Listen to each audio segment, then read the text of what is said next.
What we have seen here is basically a case of positive discrimination that essentially has interfered with the defence of the realm, for goodness sake. They have actively discriminated against white people, haven't they? Well, Patrick, I don't even like using the phrase positive discrimination. I think it's such an extraordinary oxymoron.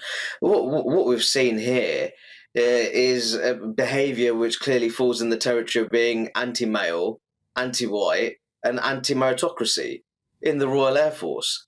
And I think it's absolutely remarkable where we've had the former head of recruitment, Group Captain Lizzie Nichol, express the view that these efforts to fast track ethnic minority and female recruits into training positions, she expressed her reservations, felt that this was a clear breach of existing equalities legislation, and yet the organisation proceeded with these initiatives.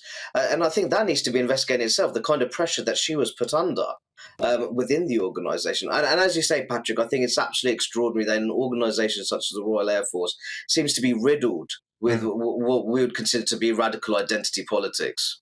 But there's more to it as well, isn't it? Because this all really started by someone sitting around and saying, we need to set a diversity target. We need to set a diversity quota. And instead of just saying, well, let's not be actively racist when we go to try to recruit people, they apparently set themselves this ridiculously ambitious and completely unachievable diversity quota.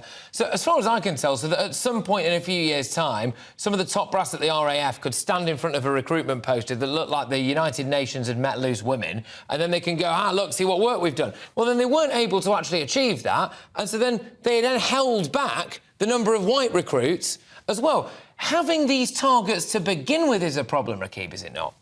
No, absolutely. I have no time for quotas like this. I've actually often said that when it comes to racial quotas, it serves to undermine the authority of genuinely talented and high ability ethnic minority Brits. Now, some people say that these targets are ambitious. I'd consider them to be incredibly reckless. Yeah. Now, I do know that the RAF has dismissed suggestions that this led to a lowering of standards, but equally, it doesn't seem like that a strong and high levels of standard setting have been the order of the day in recent times. Rather, what seems to be the case is that they've been looking to hit particular thresholds when it comes to fast-tracking members of ethnic minorities and women into training roles, and that has led to discrimination towards white male candidates. But let's just look at why. Why do this? Because I find it baffling that this idea of diversity and ethnic and gender inclusion has infected every single aspect of society, right up until and including our Royal Air Force and other elements of our military. Why is it deemed to be more important than anything else to be able to say, have you seen how diverse we are? No, I'd almost go as far as saying that it's diversity, equality and inclusion, that there's a DEI religion which is now taken hold in quite sensitive, security-oriented institutions, which many people at home listening to this would find absolutely remarkable, also find it deeply worrying. Ultimately, I think the emphasis needs to be on talent, knowledge, and capability. But it seems like those, some people think that those kind of concepts are old-fashioned now, and instead we need to follow this.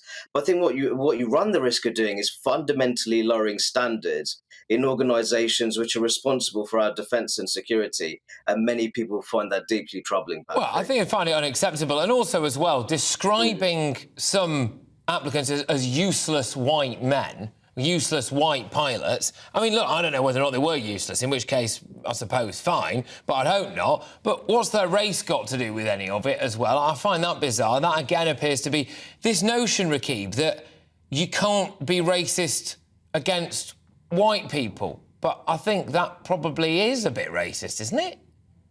No, absolutely. And I've made the point, the Equality Act, race, for example, is a protected characteristic. That includes every single racial background that does live in the UK.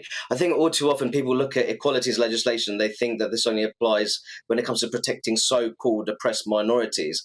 But here's a case, Patrick, that these initiatives which was supposedly about promoting diversity and bolstering inclusion of the RAF, discriminated towards white men, quite often in older sections, including members of the older sections of the population. You talk about that case there where a member of the RAF, an experienced member, was resisting radical transgenderism and paid the price for that.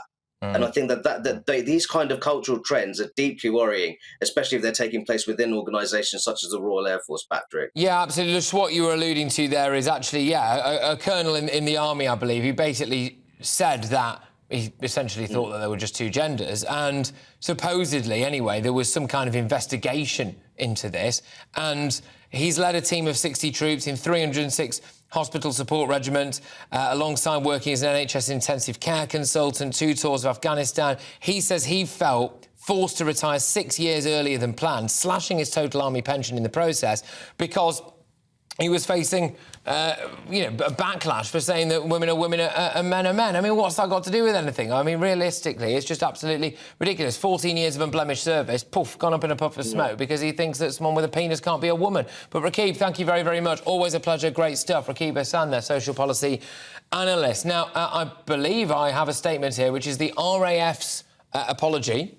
It says, we now know... I think we might be missing the top of this one here now, but basically the RAF were forced to apologise essentially over this. It says, we now know that it did not. I apologise unreservedly to all those affected. It was added that the RAF accepts that some men were discriminated against.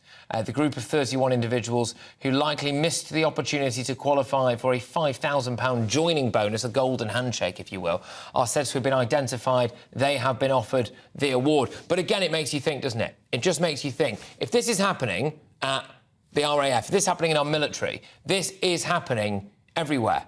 And it has already become acceptable, socially acceptable, if not legal, but socially acceptable to discriminate against white men. That is just a thing that is happening.